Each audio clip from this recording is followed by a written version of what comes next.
Ok, entiendo. Porque claro, no sirve de nada que en tu trabajo estés 8 horas sentada Sí. y luego caminas 15 minutos. Sí, odio sentirme sin aire, odio sentirme cansada, que me duelan las piernas, pero a la vez uno también quiere los resultados así. Entonces, cuando no los ves rápido, es como, no, ¿yo para qué hago eso si no veo nada? O sea, esas Bueno, rutinas que dicen, rutina para principiante. No es para principiante. No, porque no todos los principiantes son iguales. Ok. Puede que un principiante tenga diabetes, puede que un principiante tenga obesidad, o puede que un principiante sea como tú. O sea, uno nomás que se percata en cómo la gente corre para alcanzar el bus. Sí. Reconoce un poco cómo fue su infancia, ¿sí? Cómo fue su corporalidad, cómo fue la expresión que tuvo de su cuerpo, el manejo del mismo, la utilización del mismo para el movimiento. Sí. ¿Tú crees que tiene el mismo fruto hacer esa rutina en la casa que hacerla en el gimnasio? ¿Cómo te vas a poner a hacer ejercicio sin estirar? Y a mí, o sea, yo en este momento me estoy dando cuenta que es un mito. Yo no sabía que era un mito, porque es un mito. Sí, esa relación entre el descanso o el tiempo de sedentarismo a el tiempo de actividad física variable y medianamente intensa es la clave para tener una buena actividad física. Ok.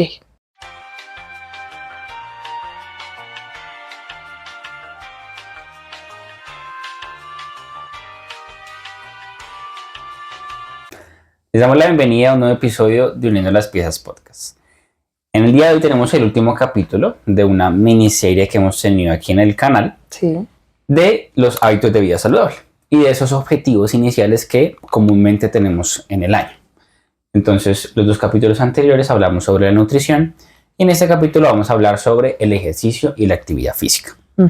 Entonces, vemos que estos dos temas son muy importantes porque casi todo el mundo tiene dentro de esos objetivos pues hacer algo de ejercicio. Claro, todos en la carta de fin de año o en el Vision Board tenemos algo que represente la actividad física. Exacto, y sabemos y todo el mundo reconoce que es una actividad muy, muy importante para la salud. No solamente la salud estética, sino la salud física, la salud emocional y que va a impactar a lo largo de toda la vida. Entonces, este hábito es muy importante cultivarlo y para saber su importancia, pues tenemos que comprender también qué es lo que significa. Entonces, ¿qué es para ti la actividad física? Yo creo que es mantenerse en movimiento, pero un término como ya más común de todo el mundo es hacer ejercicio. O sea, ya sea hacer ejercicio en la casa, hacer ejercicio en un gimnasio. Ok. Digamos de que las definiciones técnicas pueden ser que la actividad física es correcto que es como un movimiento. ¿Sí? Es todo lo que eleve la tasa metabólica basal, es decir, que consuma energía, más de la que uno consume en reposo normalmente. Entonces, caminar, subir una escalera, está considerado como una actividad física, en el cual implica un gasto energético mayor.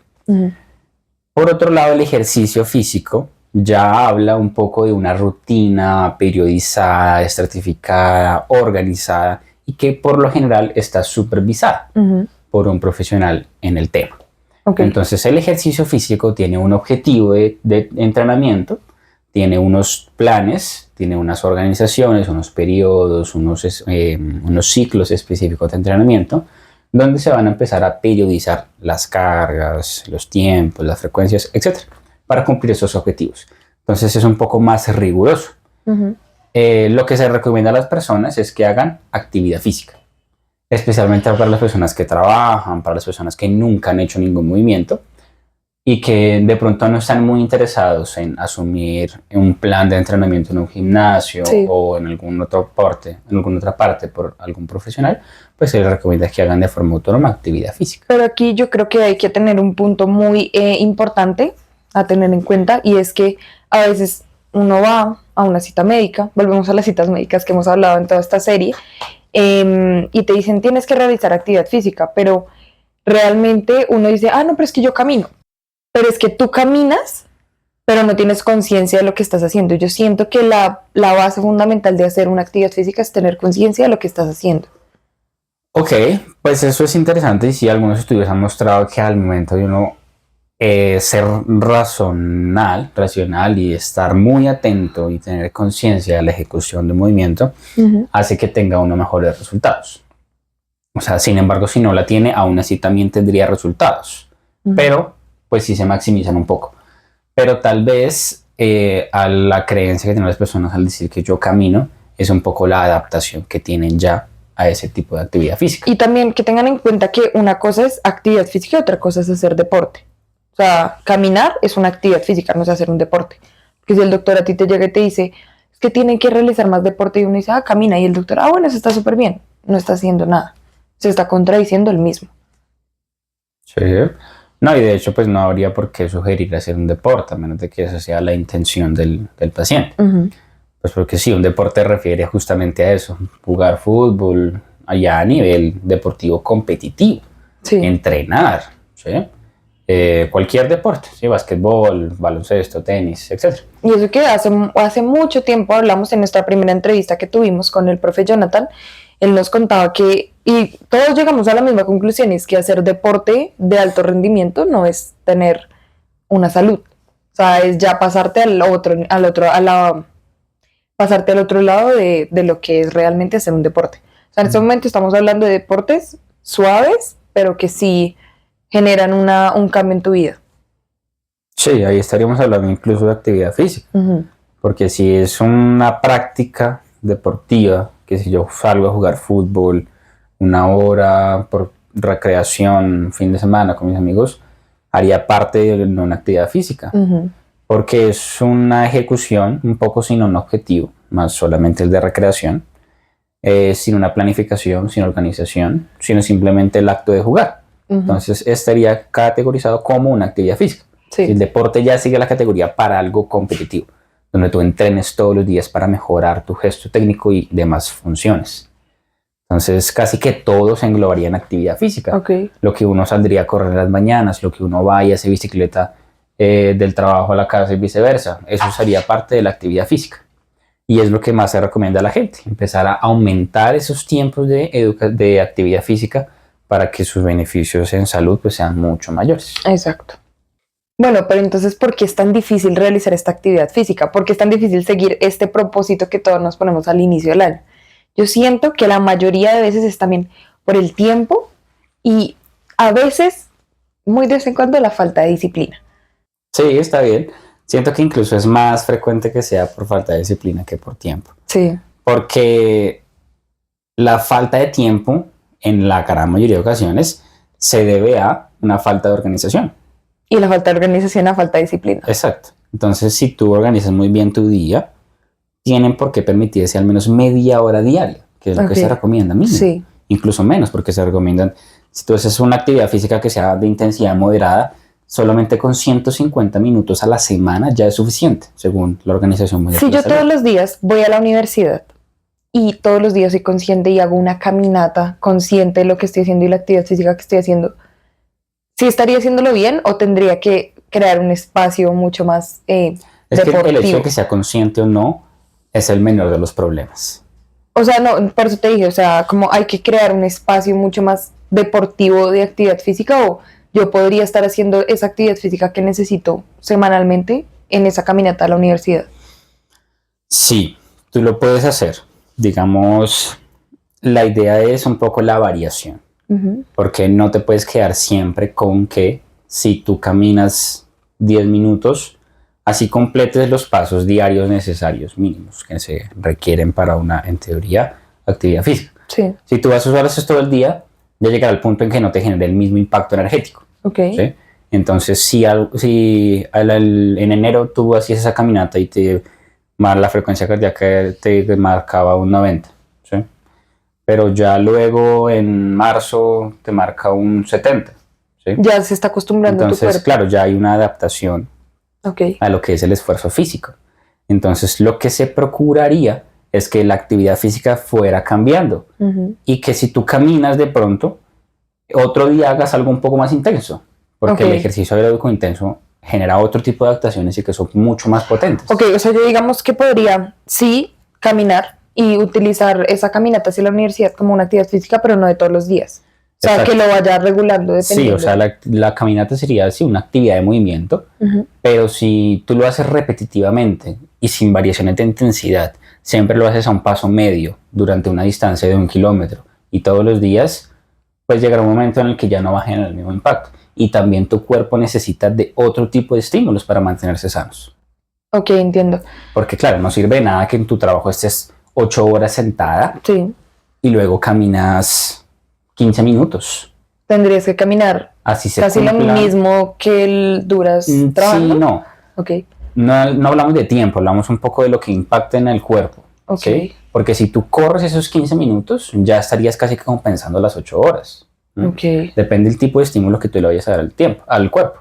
Porque uno puede generar las cargas no solamente por tiempo, sino por repeticiones, sino por intensidad, por tiempos de descanso también. Por muchas variables tú puedes modificar para que sea más intenso. Entonces, esa Ok. relación entre el descanso o el tiempo de sedentarismo a el tiempo de actividad física variable y medianamente intensa es la clave para tener una buena actividad física. Ok. Entonces, por eso mismo yo siento que también es difícil que la gente adapte ese tipo de hábito a su vida. Ok. Porque uno, también es difícil, o sea, obviamente a uno no le gusta cansarse, a uno no le gusta sentir esfuerzo, a uno no Es le que- gusta que le duela, Ujú. porque claro, al menos, por ejemplo, uno pone una rutina en internet y cansa, y uno dice, uy, no, ya no, O ya sea, mañana quedé. Yo hablando desde una Full. experiencia que soy cero deportiva, hacer deporte es muy difícil. ¿Deporte o actividad física? Bueno, actividad física es muy difícil porque me canso muchísimo. O sea, yo puedo estar nada más subiendo una escalera y ya me cansé. Y hacía ejercicios con rutinas de internet, no sé qué, y eso cansaba mucho. Y yo misma me autosaboteaba las cosas que estaba haciendo. Entonces estaba haciendo el ejercicio, no sé qué, y me cogía de tal lado. Entonces no hacía nada. Simplemente como que me movía, pero no hacía algo ni conscientemente ni transparente conmigo misma, ni terminaba haciendo bien el ejercicio. Entonces es muy difícil también empezar por eso y hacerlo por eso, porque yo odio sentirme así, odio sentirme sin aire, odio sentirme cansada, que me duelan las piernas, pero a la vez uno también quiere los resultados así. Entonces cuando no los ves rápido, es como, no, ¿yo para qué hago eso si no veo nada? Sí, es verdad. Y por eso es importante mucho la asesoría. Uh-huh. Y es que si bien la actividad física es autónoma, también es importante que si uno quiere empezar un plan físico, Sí. pues también se puede asesorar de alguien que le pueda mencionar qué tipo de ejercicio le conviene. Sobre todo si es una persona que nunca ha hecho ejercicio en su vida, tal vez no sea muy conveniente que ponga una rutina de internet. Uh-huh. A no ser de que muy coincidencialmente se le acople a su tipo de vida, se le acople a su Pero, tipo de o sea, mecanismo esas de energía rutinas biológica. que dicen, rutina para principiante, ¿no es para principiante o No, es? porque no todos los principiantes son iguales. Ok. ¿Mm? Uh-huh. Puede que un principiante tenga diabetes, puede que un principiante tenga obesidad, o puede que un principiante sea como tú. ¿Sí? Ok. A las tres personas no les va a servir la misma rutina, porque van a tener capacidades físicas totalmente diferentes y respuestas al ejercicio totalmente diferentes. Y a veces yo siento, o sea, no voy a juzgar a nadie en este momento, pero yo siento que a veces la gente que a uno le ayuda y lo prepara como para ese tipo de actividad física, no le gusta esforzarse por darte un tipo de actividad física diferente a los demás, sino que tienen tantas cosas y tantas personas para preparar que les dan la misma rutina de principiante. Entonces Sí, es también como, es cierto. no estoy haciendo nada. Yo siento que uno tiene que ir a alguien que realmente trabaje personalizadamente y que tú veas que sí trabaja personalizadamente, porque mucha gente puede decir, no, es que yo lo hago y esto es una rutina que yo te cuadro a ti solito, pero en realidad es la misma rutina que le da a 3, 4, 5 personas, entonces no estás Y haciendo sin nada. previamente haber evaluado a la persona. Exacto. Para conocer También cuál es su súper estado importante físico porque previo. yo siento que listo, sí te evalúan, pero no te evalúan realmente a tu estado de salud bien, o sea, como que te evalúan, bueno, cuánta cantidad de grasa tienes, cuánto pesas, cuánto mides, y ya, pero en realidad no saben yo qué tengo, qué me puede llegar a afectar hacer ese tipo de actividad física que me está poniendo. Sí, sería interesante de pronto charlar tal vez más adelante con algún otro preparador físico sobre Sí. el tema, pero sí es muy común que se ve que por lo regular las rutinas que son prescritas por profesionales en gimnasios donde tienen un gran volumen de personas asistentes, de usuarios, son muy genéricas. Sí. Y hay veces que no se tiene la suficiente atención para controlar, uno, el gesto técnico, dos, cuál es la respuesta que está teniendo la persona, porque puede que la respuesta no sea la esperada y que sea muy fatigada. Sí. Y el ejercicio no le va a ser tan beneficioso, sino que le va a generar incluso más perjuicio e incluso riesgo de lesión. Pero por eso mismo se recomienda un poco más la actividad física, porque no todo el mundo tiene la posibilidad de pagar un servicio personalizado. Ok. A un buen preparador físico, a un buen fisioterapeuta, a un buen deportólogo, etc.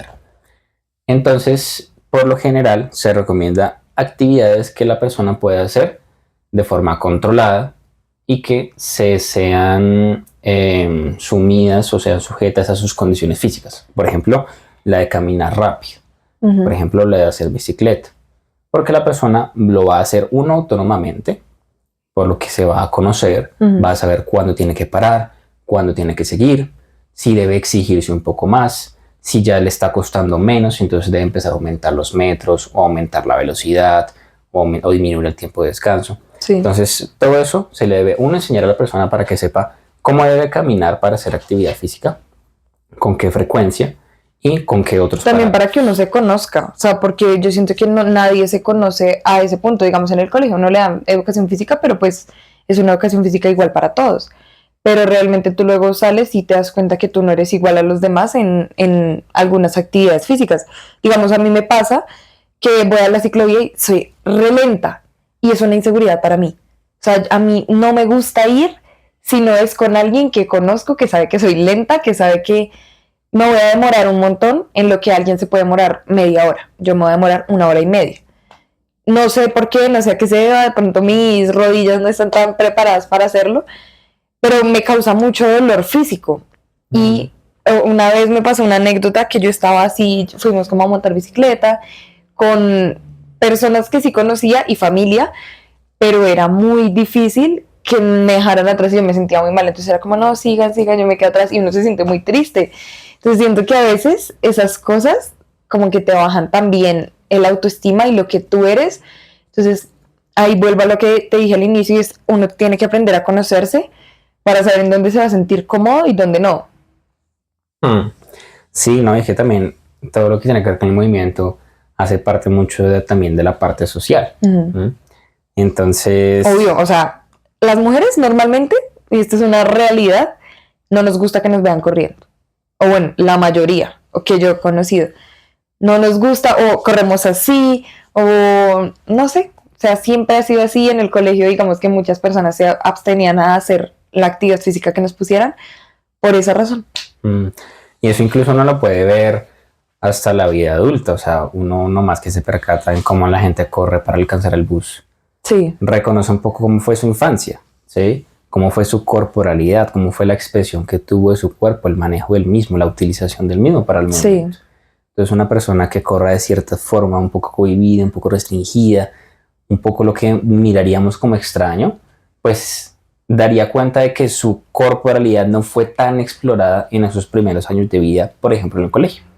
Entonces no participó mucho en juegos, no hizo mucho deporte. Y claro, o sea, también aquí tengamos en cuenta lo que... Es que voy a volver siempre a ese capítulo, que vayan y lo vean, pero el profesor nos decía lo mismo, o sea, a veces él quería hacer más cosas, pero lo restringían un poquito, entonces es más difícil, es muy difícil también que uno se conozca, digamos, en el colegio, en la clase de educación física, porque ni siquiera el profesor puede hacer lo que él quiere, no se puede desarrollar de la manera en la que él desea, pero ahí está donde uno tiene la responsabilidad, la disciplina, el amor propio, para poder decir, yo quiero empezar a hacer actividad física, empezar a conocerme en este ámbito, ya cuando estoy grande, ya cuando yo mismo tengo la responsabilidad de darme esa actividad física.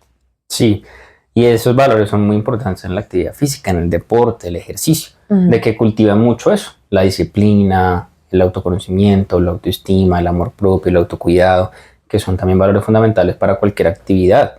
O sea, todos los marcadores de disciplina, de éxito, de consecución de objetivos, también están marcados primeramente por un buen autorreconocimiento de uno, Exacto. un amor propio que se valore, que sienta qué es lo que le gusta, qué es lo que le sirve y cómo puede contribuir a su vida por medio de estas prácticas que son saludables. Entonces, aquella persona que pueda desarrollar una actividad física autónoma va a empezar a conocerse y va a empezar a aumentar y mejorar su salud. Y posteriormente tener la capacidad para saber qué es lo que le sirve y poder estructurar una buena rutina para él mismo. Y no una rutina de internet que, si bien puede servir y que no dice uno que no la hagan, porque claro, es mejor hacer algo que no hacer nada, también dependiendo, ¿no? Pero si uno hace una rutina en internet de cuerpo completo, cardio, Tabata, por ejemplo, que son muy comunes, pues no va a generar un perjuicio mayor al que estar sedentario. Ok. Obviamente lo ideal es que una rutina sea personalizada, pero si no hay posibilidad de ello, pues está bien moverse con ese tipo de herramientas, pero siempre sabiendo qué es lo que a uno le funciona y pudiendo hacer actividades que uno mismo pueda controlar. Ya, ahorita que hablas de eso, a mi parecer, siento que las rutinas que uno hace en la casa no dan el mismo fruto que uno ir a un gimnasio. Siempre he pensado eso, o sea, yo siento que, y eso hace, o sea, no sé si sea yo la única que lo piense o es muy generalizado, pero a mí me parece que ese es el primer paso para no cumplir la meta de hacer ejercicio. Y es, tengo que inscribirme a un gimnasio, pero ¿qué pasa? No tengo plata, no voy a tener el tiempo, no voy. Se acabó el propósito. Y quiero saber, ¿tú qué piensas, o sea, acerca de esas rutinas que uno hace en casa? Digamos que es una rutina personalizada, que te la hizo un preparador físico, que bueno, tuvo en cuenta todas tus cosas. ¿Tú crees que tiene el mismo fruto hacer esa rutina en la casa que hacerla en el gimnasio? Depende de la rutina. Ok. Y depende de lo que tú tengas en tu casa. Si pensamos que no tenemos nada en la casa, que solamente tenemos un espacio y nuestro cuerpo, y lo comparamos con la diferente maquinaria que es el gimnasio, también dependería del tipo de ejercicio que vayamos a hacer. Ok. Porque si buscamos de pronto hacer algo para una persona que es principiante, que quiere mejorar un poco la fuerza, resistencia, y le pone una rutina de diferentes tipos de flexiones con intermitencia de trabajo de espalda, por ejemplo, va a generar un impacto igual que si hace esa rutina con un peso muy bajo en las pesas, en las más diferentes máquinas para brazo y espalda, Sí. pues posiblemente sí genere el mismo efecto, si se sabe controlar de forma adecuada. Porque si bien es cierto que si tú haces la rutina solo, no tiene el mismo impacto si la haces con alguien. Pero estar en el gimnasio no quiere decir que estés con alguien que te supervise. Entonces, si comparamos ambos lugares solamente como dos lugares, realmente pueden tener los mismos efectos. Okay. Porque no es las herramientas, sino cómo las utilices. Entonces, uno puede trabajar perfectamente la fuerza, tanto en tu casa como en el gimnasio, y tener los mismos resultados. Okay. Obviamente, después de un tiempo, va a ser un poco más difícil crear ejercicios en casa que den el suficiente estímulo. Porque claro, tú en el gimnasio tienes los diferentes pesos, las diferentes máquinas y tienes muchas más herramientas para jugar con las intensidades. En la casa no tienes tanto eso, sí, porque tienes casi que solo tu propio cuerpo. Entonces en el momento en que tú ya no tengas más tipos de ejercicios para variar la intensidad con el peso propio, pues va a ser un poco más difícil construir la rutina en casa. Pero inicialmente van a poder generar los mismos beneficios si se estructura bien. Ok. Entonces, teniendo en cuenta esa pregunta que me haces, y pues es muy común, yo creo que la gente va a pensar de claro, que si para hacer ejercicio y conseguir logros, hay que ir al gimnasio. Y puede que genere un plus. Es que también no uno, o sea, como que uno tiene esa presión porque tú ves la gente en Instagram o algo así y siempre van a un gimnasio o a un lugar donde hacen pilates o bla, bla, bla. Y casi nunca la gente muestra su rutina en casa. O sea, he visto una influencer que lo hace, pero 1.000.000 que lo hacen en el gimnasio. Entonces como que tú dices, no, pero es que a ellos se le ven los resultados, no sé qué, entonces prefiero ir a un gimnasio. Siento que todo eso también social influye en las decisiones que tú tomas con respecto a la actividad física que vas a hacer. Sí, no, o sea, el ejercicio es de creatividad y realmente si uno tiene una buena rutina puede hacerla en cualquier sitio. Ok. A raíz de eso entonces vamos a hablar un poco de unos mitos que hay en este mundo de la actividad física y el ejercicio. Sí. Así igual a como hablamos en la alimentación, siempre hay un mito y siempre hay una realidad sobre algo. Sí, entonces digamos acá hay uno que dice, los adolescentes que hacen pesas limitan su crecimiento. Yo la verdad no tengo ni idea, o sea, nula en ese mito. No sabía, nunca lo había escuchado, tampoco creo, pero no sé. Sí, es falso. Sí, o sea, yo sé que es falso, pero no sé por qué la gente piensa eso, o sea. Porque yo recordaba en el colegio que habían, o sea, decían nuestros papás y muchas personas que si uno iba al gimnasio por lo general, a hacer pesas desde una muy temprana edad, cuando todavía estaba en crecimiento, eso hacía que el crecimiento se limitara. Lo mencionaban de pronto un poco tal vez porque el peso, pues al ser un peso que va hacia abajo, pues va a limitar el crecimiento que va hacia arriba. Ok, o sea, lo cual suena lógico, pues en la cabeza, pero no funciona así. Esto lo podemos comparar como que esto sí es una realidad, que cuando dicen que cuando tú juegas básquetbol desde muy pequeño tú vas a crecer. O sea, sí es una realidad porque los músculos se se empiezan a estirar, pero pues, o sea, a ver, ahí tiene un poquito más de lógica, siento yo, lógica racional, porque sí, tú te estás estirando, pero no es como que tú hagas así y ya vas a quedar en esa altura, sino que es un proceso de que si lo vas haciendo, tus músculos se van desarrollando mucho mejor, pero las pesas siento que, o sea, más bien eso te ayuda a que tus músculos también se ejerciten y puedan crecer mucho más. Ujú. Digamos, no estaríamos hablando del tema muscular, sino un tema óseo, Ok. que es al fin y al cabo el que define la altura. Ujú. Entonces, hablan de crecimiento en altura. Ok. ¿Sí? Entonces, dicen que esas pesas van a limitar la altura, ¿sí? La que uno logre ya cuando deje de crecer, lo cual no es cierto. Digamos, el hueso Ujú. tiene un mecanismo de crecimiento que es a partir de la mecanotransducción. Ok. Entonces, la mecanotransducción es que a partir de todos los receptores celulares que tiene el hueso, va a generar crecimiento y nutrición cuando recepciona las cargas. Entonces, al momento en que uno le da estrés mecánico a un músculo, y esa propiedad también está en todos los tejidos, ese tejido, en este caso el hueso, va a generar una adaptación a esas cargas, va a Ok. recibirlas, y a partir de eso se va a nutrir. Entonces va a aumentar la vascularización, va a aumentar el reclutamiento de osteocitos, y va a empezar a generar más crecimiento y más mineralización ósea. Entonces, si bien el crecimiento también está variado por la elongación, el salto, por ejemplo, en el básquetbol, Ujú. no es cierto que las pesas limiten el crecimiento, sino incluso pueden favorecerlo, Ok. porque al estar en carga, al estar en estrés mecánico constantemente, va a generar un estímulo que permita el crecimiento constante. Ok, esa, la verdad, no tenía ni idea que existía. Las fajas térmicas o chalecos de nylon ayudan a perder peso. Bueno, hay una más adelante que también me gusta mucho, que yo siento que tiene que ver mucho con esto, que es que sudar hace que tú pierdas grasa.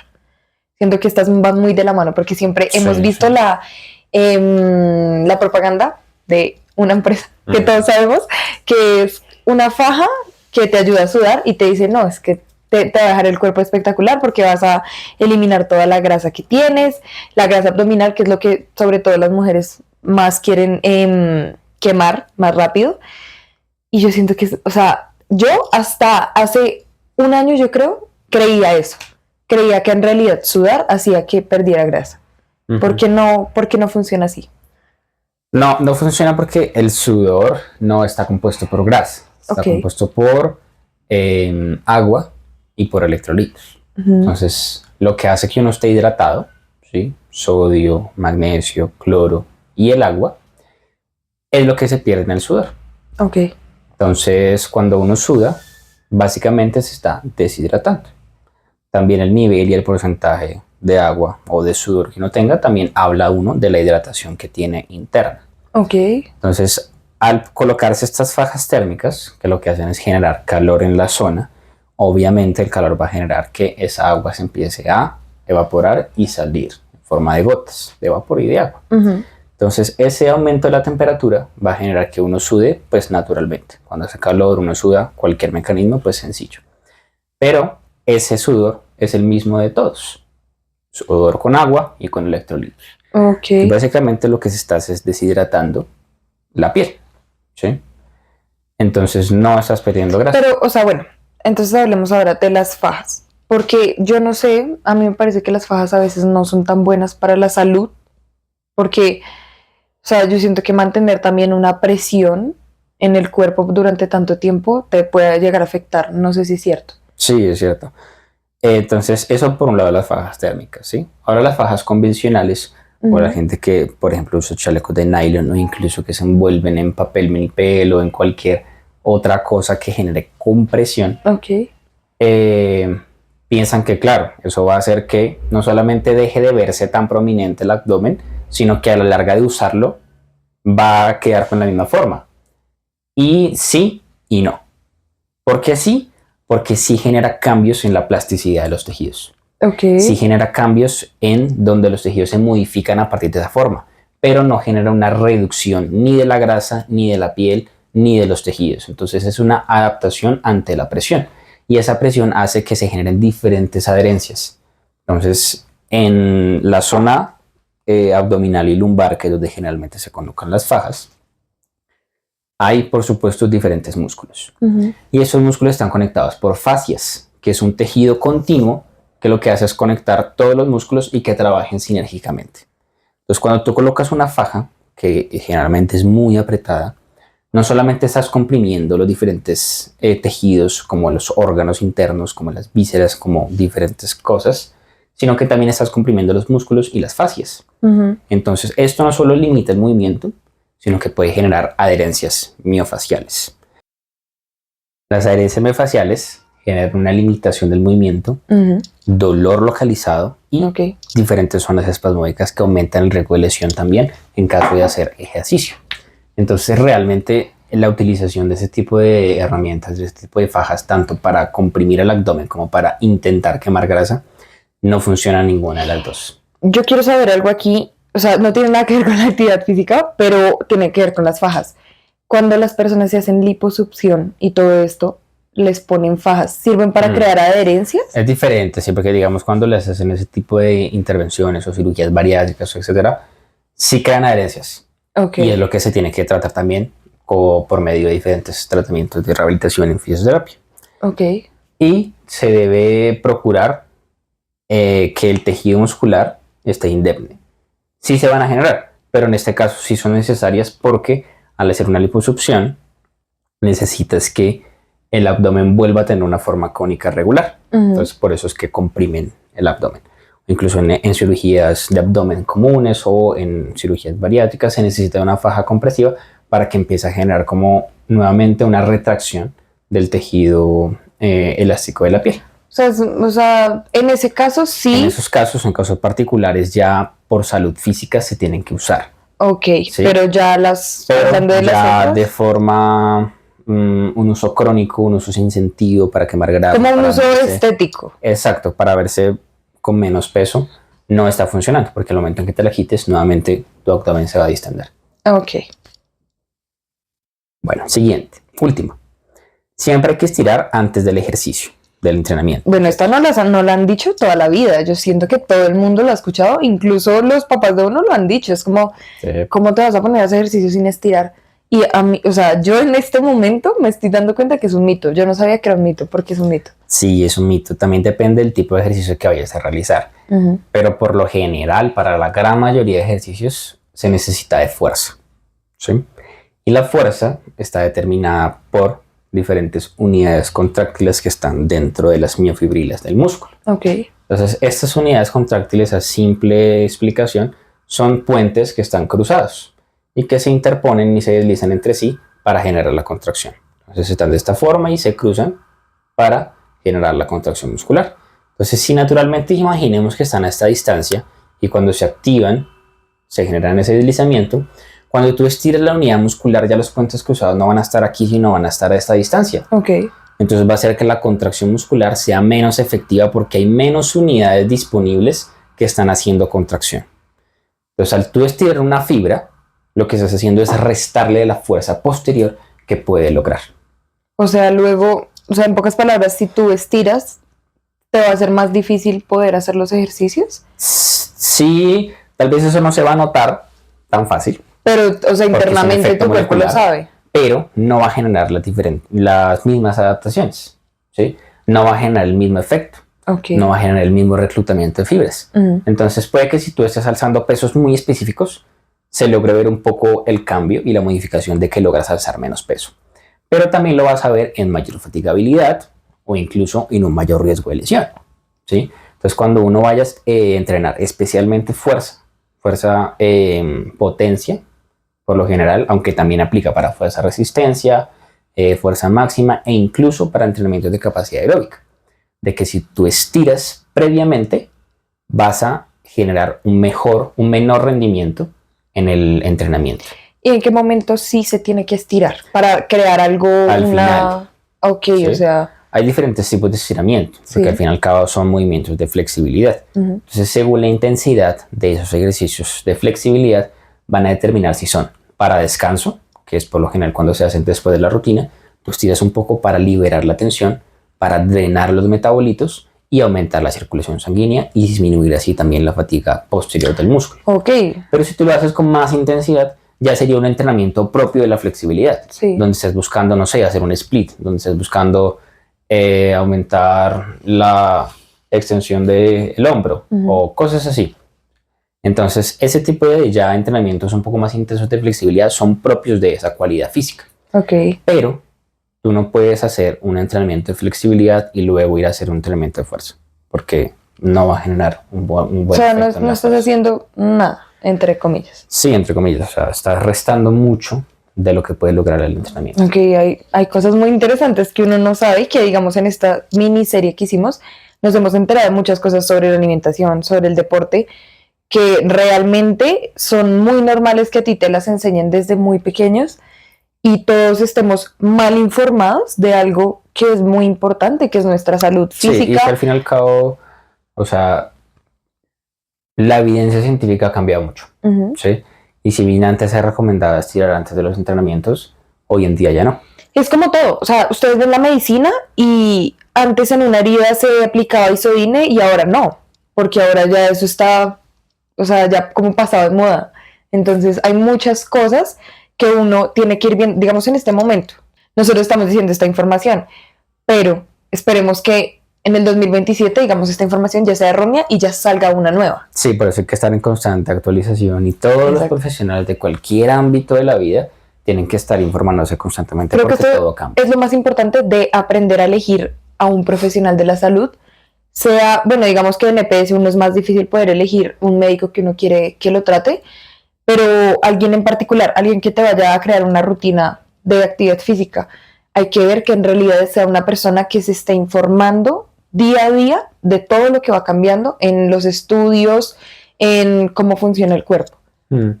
Digamos, para completar ya y cerrar con la última pregunta, ¿qué se puede hacer entonces antes de la rutina de ejercicio si ya no podemos estirar?